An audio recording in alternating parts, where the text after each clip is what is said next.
How to change loading indicator type. This guide will teach you how to change the loading indicator type.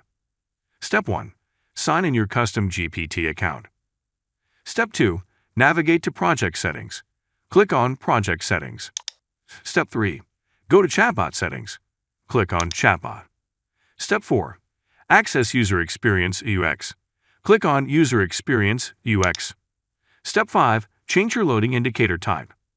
Locate the Loading Indicator Type section. Click on the radio button to choose how you want the loading indicator to appear. Option 1. Default Loading Indicator. This option will display the default loading indicator. Option 2. Custom Message. Select this option if you want to show a custom message while loading. A text box labeled Hang in There text will appear. Enter the message you want to display to your users in this box. Step 6. Save your changes. Click on Save Changes. Congratulations, you have successfully updated your avatar.